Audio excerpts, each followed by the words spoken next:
Hello વિદ્યાર્થી મિત્રો, હું નિલેશ પટેલ સ્વાગત કરું છું તમારું અમારી MS સૃજન એકેડમીના ઓનલાઈન પ્લેટફોર્મ પર. આજે આપણે ધોરણ 8ની અંદર ગણિત વિષયમાં ત્રીજું ચેપ્ટર સમજવાના છીએ. આપણા ત્રીજા ચેપ્ટરનું નામ શું છે? તો કે ચતુષ્કોણની સમજ. હવે આ ચતુષ્કોણની સમજ એટલે જેને ચાર ખૂણા હોય ને એને ચતુષ્કોણ કહેવાય. જેને ચાર ખૂણા હોય તે ચાર શિરોબિંદુઓ સાથે જોડાયેલું હોય એને ચતુષ્કોણ કહેવાય. હવે એના વિશે સમજવાનું. ચલો સમજવાનું. સ્ટાર્ટિંગ પહેલું એક આવે સમતલ વક્ર. શું કહેવાય? સમતલ વક્ર. સમતલીય વક્ર કોને કહેવાય? તો કાગળ પર રહેલા જુદા જુદા બિંદુઓને જોડવાથી બનતી આકૃતિ. સમતલ કહેવાય કોને? સમતલ કોને કહેવાય? તો સમજો, જે તમારો કાગળ હોય ને, કાગળ આમ જે એક સીધી આ મારો હાથ રહ્યો ને, આ પણ સમતલ કહેવાય. શું કહેવાય? સમતલ. આ એક આખું સમતલ કહેવાય. શું કહેવાય? સમતલ. આ બોર્ડ પણ સમતલ કહેવાય. તો આ બોર્ડ ઉપર પહેલા આપણે લઈએ. આ બોર્ડ ઉપર લઈએ. બોર્ડ ઉપર આવા બિંદુઓ આવેલા. તો આ બધા બિંદુઓને જોડવાના.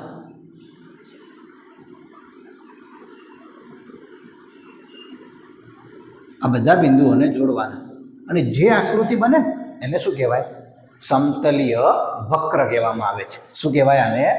સમતલીય વક્ર. ચલો સમજણ પડી. હવે એના પછી બીજું શું કહેવાય? બહુકોણ કોને કહેવાય? બહુકોણ કોને કહેવાય? હવે ખાસ સમજજો. સમતલીય વક્ર સરળ વસ્તુ, અલગ વસ્તુ છે. બહુકોણ, હવેથી તમારું ચેપ્ટર બહુકોણથી સ્ટાર્ટ જ થાય. બહુકોણની અંદર એવું હોય કે રેખાખંડ હોવા જોઈએ અને બંધ હોવો જોઈએ. બસ આટલું યાદ રાખો. બહુકોણ એટલે કે રેખાખંડ હોવા જોઈએ. એટલે કે રેખાખંડોથી બને. ચલો, એક રેખાખંડથી કઈ બનશે? તો કે ના સાહેબ, એક રેખાખંડથી ક્યારેય બંધ આકૃતિ તો નહીં જ બને. આપણે આકૃતિ બંધ બનાવવાની, ખુલ્લી નહીં બનાવવાની, બંધ આકૃતિ જ બનાવવાની. આ આકૃતિ કેવી કહેવાય? એક રેખાખંડથી ના બને. ચલો બીજો રેખાખંડ હું અંદર જોડી દઉં. શું બનશે? બંધ આકૃતિ બનશે. તો કે ના સાહેબ, ત્રીજો રેખાખંડ હું જોડું. હવે આકૃતિ બનશે બંધ.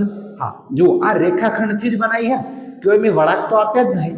શું આવી આકૃતિ હોય ને, આને બહુકોણ ના કહેવાય, કારણ કે આ રેખાખંડ નહીં. એ રેખાખંડ નથી. આ રેખાખંડથી બન્યો. તો આની અંદર રેખાખંડ કેટલા વપરાણા? રેખાખંડ વપરાણા 3. આ 3 રેખાખંડથી બન્યો એવો કયો કહેવાય? ત્રિકોણ. શું બન્યું? ત્રિકોણ. શું બન્યું? ત્રિકોણ. તો સૌથી નાનામાં નાનો બહુકોણ કહેવામાં આવે તો કયો હોય? ત્રિકોણ કહેવાય. કારણ કે ઓનલી 3 રેખાખંડથી બનતો હોય. સૌથી નાનામાં નાનો, સૌથી ઓછા રેખાખંડથી બનતો હોય એવો બહુકોણ કયો? તો ત્રિકોણ. કારણ કે એ 3 રેખાખંડથી બને. આ એક રેખાખંડ, 2 રેખાખંડ અને 3 રેખાખંડ. આ 3થી બને એટલે એને કહેવાય ત્રિકોણ. ચલો હું એક બીજી આકૃતિ બનાવું.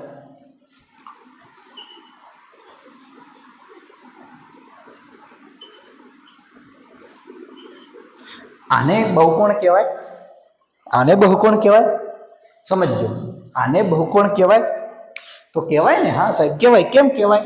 કારણ કે જો અહીંયા કોઈ ગોળાઈ નથી, બધા રેખાખંડ જ આપ્યા છે. આ બધા શું આપ્યા છે? રેખાખંડ. અને રેખાખંડ જો આપ્યા હોય ને, તો રેખાખંડથી જે આકૃતિ બને એ આકૃતિ બંધ હોવી જોઈએ. કેવી આકૃતિ છે? બંધ હોવી જોઈએ. જો બંધ હોય તો એને બહુકોણ કહેવાય. સમજી લો, આકૃતિ રેખાખંડથી બનવી જોઈએ. બીજું, તે આકૃતિ બંધ હોવી જોઈએ. ચલો તમે એક આવી આકૃતિ બનાવી લો.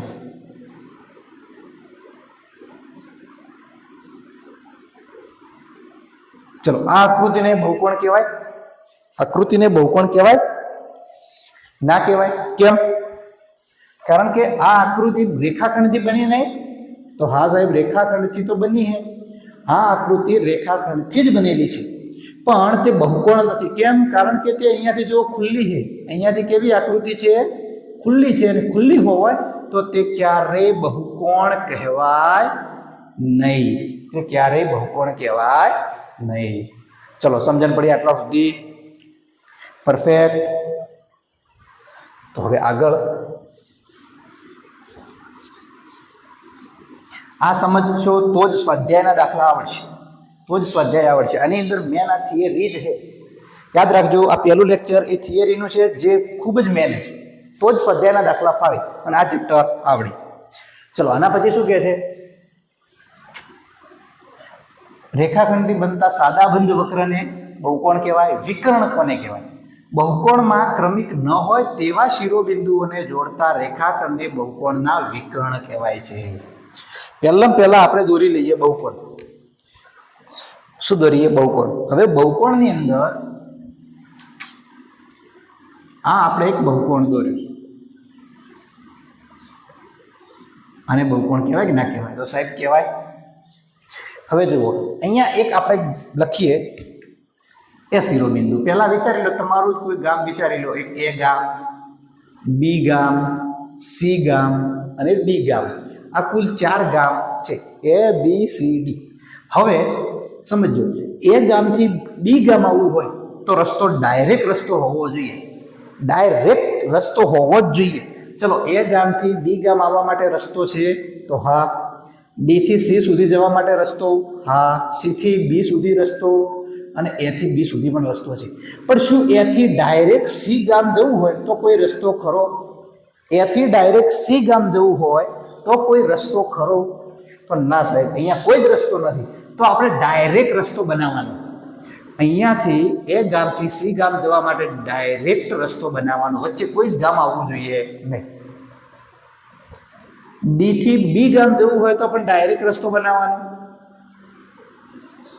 હવે રસ્તો બન્યો તો વધારાના રસ્તા કયા બનાવવા પડ્યા? તો એ થી સી અને ડી થી બી. આ રસ્તો ડાયરેક્ટ બન્યો તો આને જ વિકર્ણ કહેવાય. આને જ શું કહેવાય? વિકર્ણ. સમજણ પડી? હવે જુઓ, હવે વ્યાખ્યા વાંચો. બહુકોણમાં ક્રમિક ન હોય, એટલે પાસે ક્રમિક ન હોય તેવા શિરોબિંદુઓને જોડતા રેખાખંડને બહુકોણનો વિકર્ણ કહેવાય છે. બે ક્રમિક શિરોબિંદુઓને પાસે ના હોય, જે ક્રમિક ના હોય ને એમને જોડતા રેખાખંડને વિકર્ણ કહેવાય છે. વ્યાખ્યા યાદ ન રહે તો પણ ચાલશે. આપણે તો વિચારી લેવાનો, જે જગ્યાએ રસ્તો છે, જે રસ્તો આપ્યો છે એ તો છે જ, પણ જે રસ્તો નથી આપ્યો બે ગામ વચ્ચે, દરેક ગામ વચ્ચે રસ્તો હોવો જોઈએ. ડાયરેક્ટ વચ્ચે કોઈ જ બીજું ગામ આવવું જોઈએ નહીં. એવો રસ્તો બનાવવાનો. એને શું કહેવાય? વિકર્ણ. જેમ કે ચલો એક બીજી આકૃતિ બનાવો.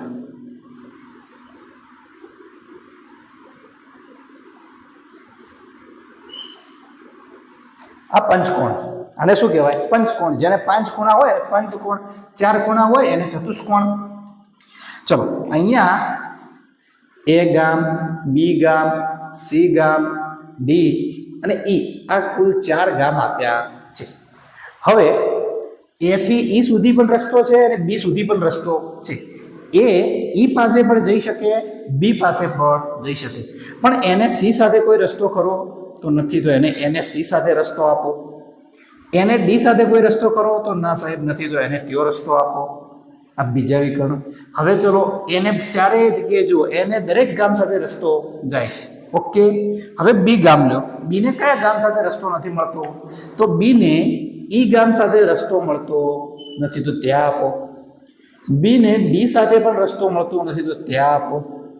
ચલો, હવે કયું ગામ આવ્યું? સી. સીને કયા ગામ પાસે રસ્તો મળતો નથી? જુઓ, તો સીને બી પાસે રસ્તો મળતો નથી, ઈ પાસે. સીને ઈ સાથે રસ્તો મળતો નથી, બાકી દરેક જગ્યાએ રસ્તો મળે છે. જુઓ, સી બી સાથે પણ જોડાયેલો, સી ડી સાથે પણ જોડાયેલો, સી ઈ સાથે પણ જોડાયેલો, સી એ સાથે પણ જોડાયેલો, ડી એક સી સાથે, બી સાથે, એ સાથે, ઈ સાથે, દરેક સાથે જોડાયેલો છે. તો આની અંદર કુલ વિકર્ણો કેટલા મળ્યા? તો આ 1 2 3 4 અને 5. તો આની અંદર કુલ વિકર્ણ કેટલા મળ્યા? 5 વિકર્ણ મળ્યા.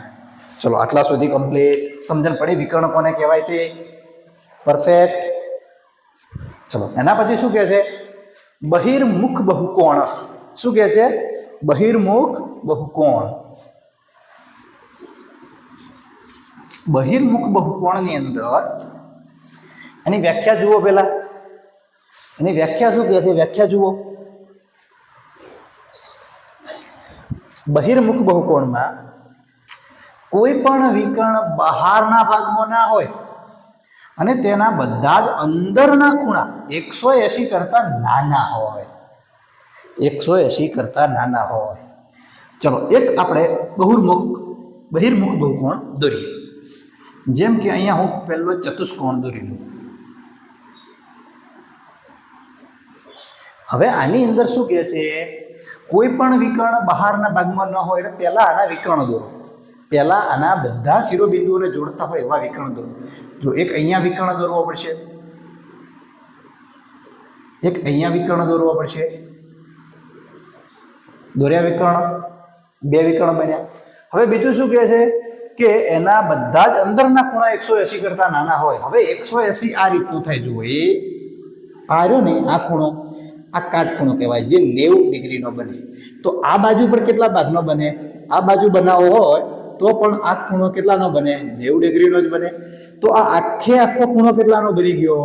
આ આખો ખૂણો કેટલાનો બની ગયો? 180 નો બને કે ના બને? તો હા સાહેબ 180 નો. એટલે કે જે સીધી લીટી બની જાય એને કહેવાય 180 ડિગ્રી. કેટલા કહેવાય? 180 ડિગ્રી. આમ સીધી લીટી બની જાય ને 180 ડિગ્રી કહેવાય. હવે 180 કરતા નાનો જ હોવો જોઈએ. 180 કરતા બહુકોણ નાનો જ હોવો જોઈએ. જુઓ આ 90 ડિગ્રીનો છે, આ ખૂણો 90 ડિગ્રીનો, આ પણ 90, આ પણ 90 અને આ પણ 90. એટલે આને બહિર્મુખ બહુકોણ કહેવાય કે ના કહેવાય?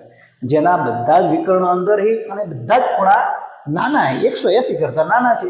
તો આને બહિર્મુખ બહુકોણ કહેવાય કે ના કહેવાય? તો હા સાહેબ કહેવાય. ચલો આના પછી શું આવે? એના પછી શું આવે? હવે આવે બીજી આપણે એક આકૃતિ દોરીએ. કઈ આકૃતિ? જેમ કે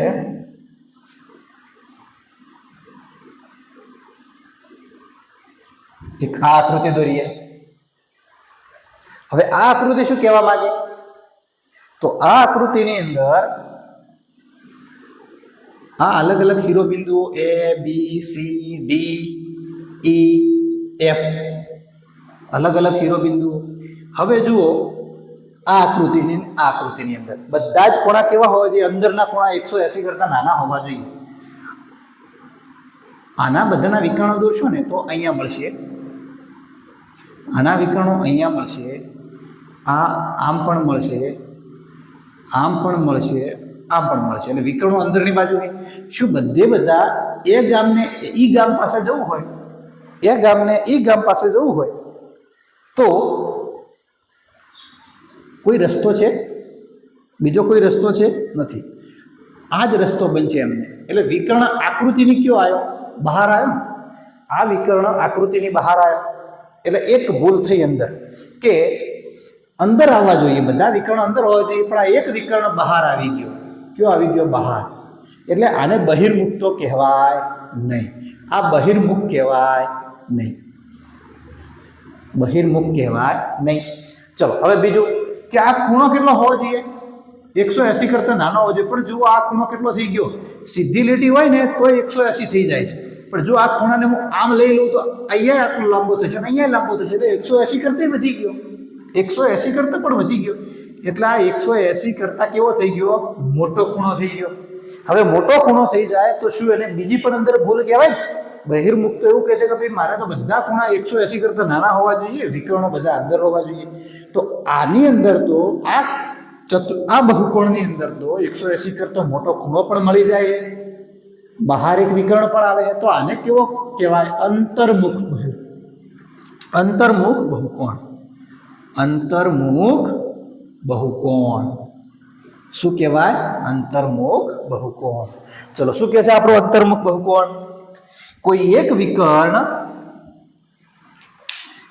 વિકર્ણ તેના બહારના ભાગમાં હોય તો એના બહારના ભાગમાં આવી ગયો, અને અંદરનો કોઈ એક ખૂણો 180 કરતા મોટો હોય તો અંદર મોટો પણ આવી ગયો. તો એને શું કહેવાય? શું કહેવાય? અંતર્મુખ બહુકોણ. ચલો સમજણ પડી આટલા સુધી? પરફેક્ટ. ચલો એક બીજી આકૃતિ દોરું, એનો જવાબ મને કહો તમે.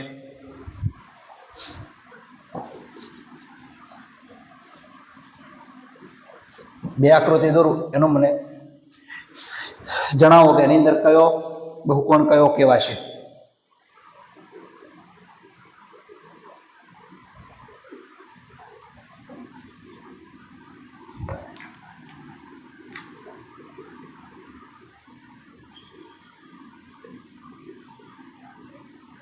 એક આ આકૃતિ, બીજી આ આકૃતિ. ચલો શું કહે છે આકૃતિમાં? બધા જ વિકર્ણ કયો હોવા જોઈએ? અંદર હોવા જોઈએ. બધા જ વિકર્ણ અંદર હોવા જોઈએ. આના વિકર્ણ બનાવો તો એક આ વિકર્ણ, એક આ વિકર્ણ. આ બંને વિકર્ણ કયો આયા? અંદરના ભાગમાં જ આયા ને.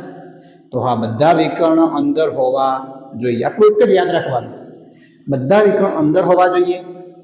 બીજું શું કહે છે? બધા ખૂણા 180 કરતા નાના હોવા જોઈએ. જુઓ, આ પણ 180 એટલે સીધી લીટી. શું અહીંયા સીધી લીટી જાય છે? આમ જતી હોય ને તો 180 કહેવાય, પણ આ તો અહીંયાથી વળી જાય છે એટલે 180 કરતા બધા ખૂણા નાના જ હોય. 180 કરતા બધા ખૂણા કેવા હોય? નાના હોય. એટલે 180 કરતા કેવા હોય? બધા ખૂણા નાના હોય. તો આને કેવો કહેવાય? બહિર્મુખ બહુકોણ કહેવાય. બહિર્મુખ બહુકોણ કહેવાય. ચલો હવે આની અંદર શું કહે છે? એક આ વિકર્ણ અહીંયા જોડાય, બસ, બીજે કયો જોડાતો નથી. આ 4 શિરોબિંદુ A B C D, આ 4 આપ્યા છે ચતુષ્કોણ. એની અંદર જો આ બહુકોણની અંદર શું આપ્યું છે? એક જ વિકર્ણ જોડાય છે. આ એક જ વિકર્ણ અહીંયા અંદર જોડાય છે. બીજો વિકર્ણ B થી D પાસે જવા ગામ છે. આ બધાની પાસે બધા ગામની અંદર જવા રસ્તો છે, પણ A થી C પાસે કોઈ રસ્તો નથી. તો એ આપણે બનાવવાનો. આ રસ્તો કયો આવ્યો? બહાર આવ્યો. આ રસ્તો બહાર આવ્યો એટલે બહારના ભાગમાં આવ્યો. બહારના ભાગમાં વિકર્ણ આવ્યો એટલે એને બહિર્મુખ તો ના જ કહેવાય. હવે બહિર્મુખ ના કહેવાય તો એને શું કહેવાય? અંતર્મુખ બહુકોણ. અંતર્મુખ બહુકોણ. તો આ ખૂણો જોવાની પણ જરૂર નહીં, ડાયરેક્ટ ખબર પડી જાય. અને આ પણ ખૂણો કેટલો કહેવાય? 180 કરતો મોટો કહેવાય. માટે એને કયો બહુકોણ કહેવાય? અંતર્મુખ બહુકોણ કહેવાય. ચલો આટલા સુધી કમ્પ્લીટ ખબર પડી. તો હવે આપણે આગળની થિયરી જુઓ અહીંયા. ચલો હવે શું કહે છે? નિયમિત બહુકોણ. હવે નિયમિત બહુકોણ કોને કહેવાય અને અનિયમિત બહુકોણ કોને કહેવાય? નિયમિત બહુકોણ એટલે એવું કહેવાય કે જેના બધા ખૂણા સરખા હોય, બધી બાજુ સરખી હોય, એને શું કહેવાય? નિયમિત બહુકોણ. જે સમકોણીય હોય અને સમબાજુ હોય. અને અનિયમિત કોને કહેવાય? જેનું કોઈ ફિક્સ એનું સ્થાન ના હોય, એ ગમે તેમ હોય. જેમ કે એના ખૂણા પણ સરખા ના હોય, એની બાજુઓ સરખી ના હોય. નિયમિત અને અનિયમિત તમે સમજો. નિયમિત એટલે એક વિદ્યાર્થી છે જે નિયમિત શાળામાં આવે છે, જે નિયમિત છે, બધી રીતે નિયમિત છે, ભણવામાં પણ સારો છે, સંસ્કારમાં સારો છે, રોજ નાઈન કપડાં બીજા પ્રેસ બીજા મારી સ્વચ્છ રીતે થઈને આવે છે, રેગ્યુલર આવે છે, એને નિયમિત કહેવાય. એક અનિયમિત જે જેમ તેમ આવી જાય છે, માથામાં તેલ નાખેલું ના હોય, નાયેલો ના હોય, કપડાં મેલા હોય, આવે તો આવે, બાકી શાળામાં પણ ના આવે, કોઈક વાર ઓટો મારવા આવે, એને અનિયમિત કહેવાય. જેમ કે જેનું બરોબર કોઈ એનું વર્તન જ બરોબર ના હોય. અહીંયા સમજજો, એના ઉપર તમને કહું કે જે સમકોણીય એટલે કે જેના બધા ખૂણા સરખા હોય, બધી રીતે સરખો હોય, સમબાજુ બધી રીતે એની બાજુઓ પણ સરખી હોય, એને કહેવાય નિયમિત. અને અનિયમિત એટલે જેના ખૂણાનું કંઈ ઠેકાણું ના હોય ને, જેની બાજુઓનું કંઈ ઠેકાણું નક્કી ના હોય, ગમે તેવું હોય, એને કેવું કહેવાય? અનિયમિત. નિયમિત બહુકોણ તે સમકોણીય હોય અને સમબાજુ હોય. હવે સમબાજુ જુઓ, આ ચોરસ આપેલો હોય. શું છે? ચોરસ. આ ચોરસ, આ જેટલું માપ હશે એટલું જ માપ આનું હશે, આનું હશે, આનું હશે. એટલે કે ચોરસની ચારેય બાજુઓનું માપ કેવા હોય? સરખા હોય. એટલે એને કેવું કહેવાય? નિયમિત. ચલો, સમ બાજુ તો આપણે નક્કી કર્યું. હવે સમકોણીય એટલે કે જેની બાજુઓ સરખી હોય અને જેના ખૂણા સરખા હોય, એને કહેવાય નિયમિત બહુકોણ. એની અંદર બે જ આપણે યાદ રાખવાના. એક, ખૂણા પણ સરખા હોવા જોઈએ, બાજુ પણ કેવી હોવી જોઈએ? સરખી હોવી જોઈએ. ચલો, આ ખૂણો કેટલાનો છે? તો 90 ડિગ્રીનો. આ પણ 90નો, આ પણ 90નો અને આ પણ 90નો. બધા ખૂણા સરખા છે. ત્યારે આને શું કહેવાય?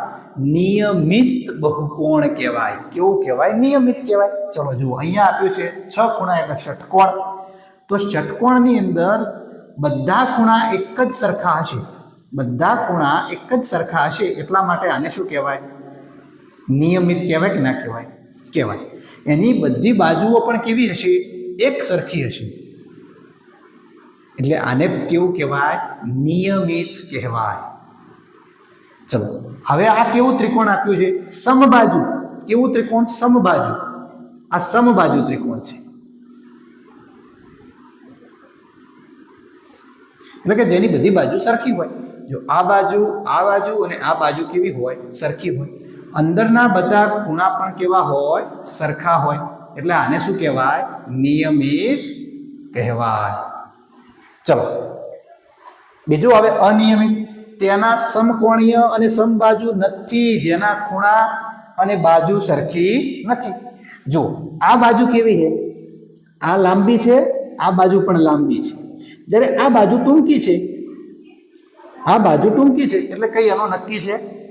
ચલો આની અંદર બાજુ સરખી નથી, આની અંદર બાજુ સરખી નથી, આની અંદર ખૂણા, તો ખૂણો આ 90 ડિગ્રીનો, આ 90 ડિગ્રીનો, આ પણ 90નો અને આ પણ 90નો.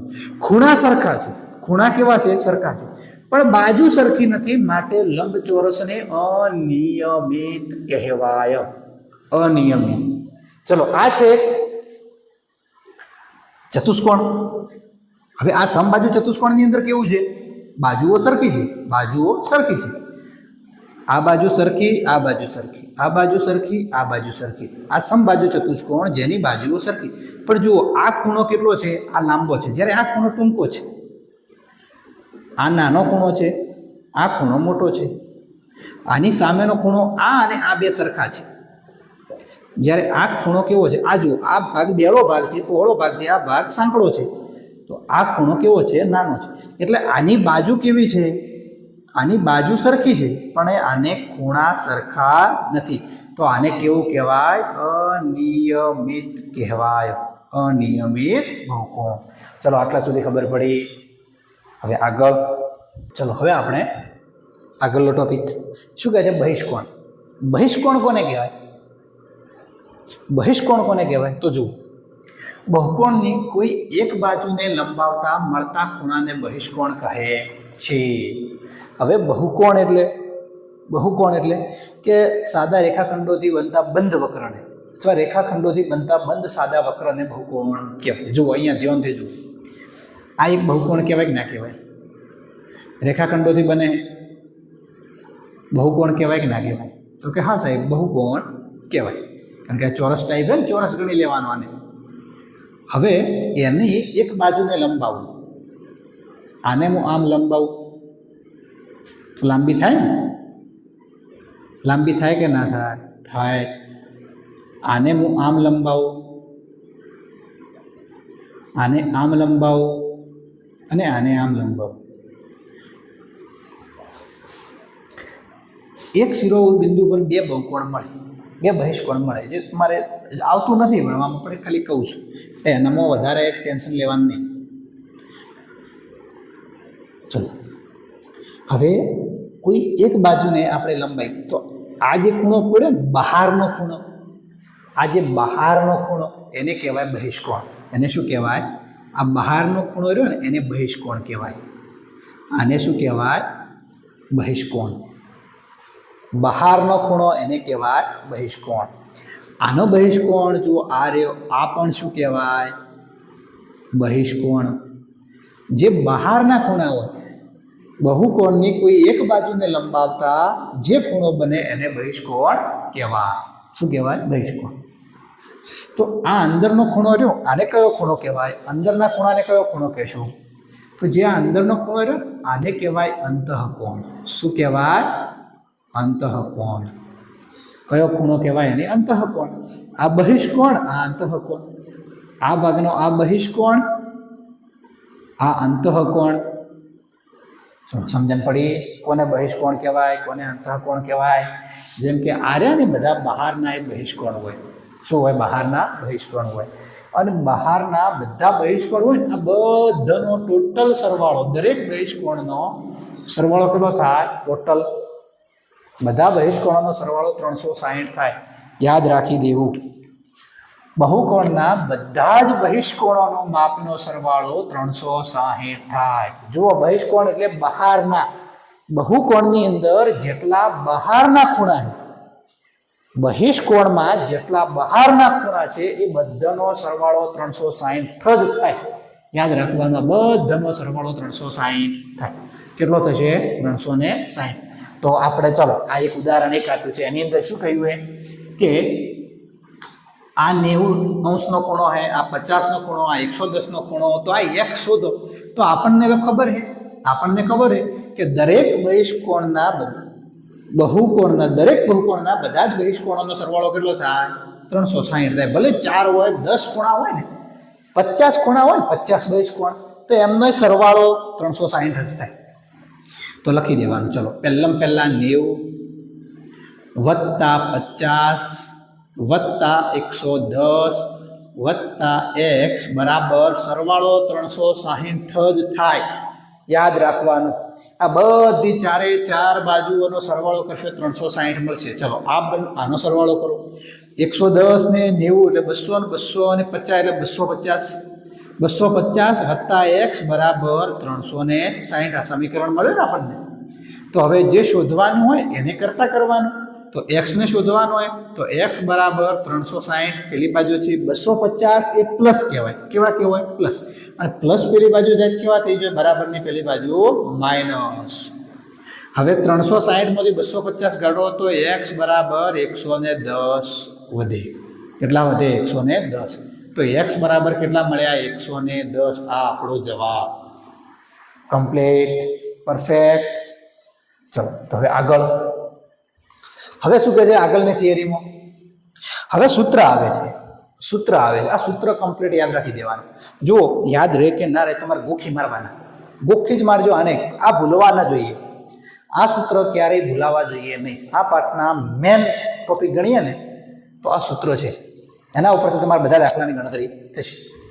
શું કહે છે સૂત્ર બહિષ્કોણનું? બહિષ્કોણની સંખ્યાવાળું સૂત્ર. એટલે કે જો બહિષ્કોણની સંખ્યા શોધવી હોય તો કયું સૂત્ર લગાવો? તો 360 ભાગ્યા બહિષ્કોણનું માપ. અને અહીંયા બહિષ્કોણની બાજુની સંખ્યા શોધવી હોય તો 360 ભાગ્યા બહિષ્કોણનું માપ. જો આટલું એક જ છે. 360 ઉપર, અહીંયા ઉપર 360, અહીંયા બહિષ્કોણનું માપ નીચે, તો અહીંયા બહિષ્કોણનું માપ નીચે. આ એક જ છે. આને ઉપાડી સીધું અહીંયા મૂકી દીધું. એમ યાદ રહેશે આટલું. 360 ભાગ્યા બહિષ્કોણનું માપ. 360 ભાગ્યા બહિષ્કોણનું માપ. આ સૂત્રથી આપણને બહિષ્કોણની સંખ્યા પણ શોધી શકાય. ખૂણાઓની બહિષ્કોણની સંખ્યા એટલે આની અંદર બહિષ્કોણ કેટલા છે? તો 1 2 3 4. અને જેટલા ખૂણા હોય એટલી જ બાજુ હોય. જેટલા ખૂણા હોય એટલી જ બાજુ હોય. એટલા માટે એની બાજુની સંખ્યા પણ એ જ હોય. જો બહુકોણના ખૂણા શોધવા હોય અથવા એની બાજુ શોધવી હોય, આ બાજુની સંખ્યા, તો સૂત્ર એક જ વપરાય. એટલે તમને શોર્ટમાં કહું ને તો જુઓ, ખૂણા શોધવા હોય અથવા બાજુની સંખ્યા શોધવા, બાજુઓ કેટલી છે એ શોધવી હોય તો આપણી પાસે એક જ સૂત્ર છે, 360 ભાગ્યા બહિષ્કોણનું માપ. જે ખૂણા છે ને એ બહિષ્કોણનું માપ. આ નિયમિતમાં વપરાય. નિયમિતની અંદર, નિયમિત બહુકોણ હોય એની અંદર બધા ખૂણા સરખા હોય, બધી બાજુઓ સરખી હોય, એ નિયમિત બહુકોણમાં. એટલે જે ખૂણાનું માપ આપ્યું હોય ને એ માપ. અહીંયા ડાયરેક્ટ સાદી રીતે તમે આમ લખી દો ને કે માપ, તો એ ચાલી જાય. 360 ભાગ્યા માપ. પણ છે એનું ખૂણાનું માપ.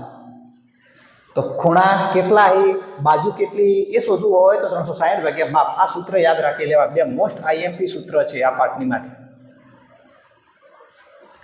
મોસ્ટ આઈએમપી સૂત્ર કહેવાય. ચલો, એના જ ઉપરથી એક ઉદાહરણ બે આપ્યું છે તમને. એક નિયમિત બહુકોણ. કેવો કીધો છે? નિયમિત બહુકોણના પ્રત્યેક બહિષ્કોણનું માપ, એટલે દરેક ખૂણાનું માપ 45 હોય તો તેની બાજુની સંખ્યા શોધો. શું શોધવાનું? બાજુની સંખ્યા. તો આપણી પાસે સૂત્ર કયું હતું? આ રહ્યું બાજુની સંખ્યા વાળું. તો બાજુની સંખ્યા બરાબર 360 ભાગ્યા બહિષ્કોણનું માપ. ચલો, 360 360 360 ભાગ્યા બાજુ બહિષ્કોણનું માપ કેટલું આપ્યું છે 45 તો 45 હવે હું 360 ને આમ લખું તો લખાય 36 ગુણ્યા 10 તો હા સાહેબ લખાય 45 એટલે 9 પંચા 45 થાય કારણ કે 9 ને 36 નો છેદ ઉડે ચલો આના છેદ ઉડાડવા છે કઈ રીતે ઉડશે 36 ને 9 ને કોઈ લેવા દેવા કરવું તો હા સાહેબ 9 ચોક 36 થાય તો 9 9 ઉડી ગયા ચલો અહીંયા 10 એટલે 5 દુ 10 થાય 5 5 જતા રહ્યા શું વધ્યું અહીંયા 4 વધ્યા અહીંયા 2 વધ્યા 4 ગુણ્યા 2 વધ્યું 4 ગુણ્યા 2 એટલે 8 તો કુલ બાજુની સંખ્યા કેટલી મળે 8 તો લખવાનું કે બાજુની સંખ્યા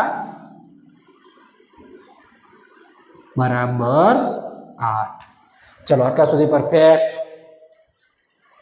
કોઈ વિદ્યાર્થીને આટલા સુધી પ્રશ્ન હોય કોઈ પણ પ્રશ્ન મૂંઝવતો હોય કોઈ બી પ્રશ્નમાં મૂંઝવણ હોય તો કોમેન્ટમાં કરી દો ચલો મિત્રો તો હવે તમને જો યોગ્ય લાગ્યું હોય સારું લાગ્યું હોય તો ચેનલને સબસ્ક્રાઇબ કરજો લાઈક કરજો અને તમારા મિત્રો સુધી શેર તો પાક્કું કરજો ઓકે મિત્રો મળીએ હવે આપણે સ્વાધ્યાયની અંદર 3.1 માં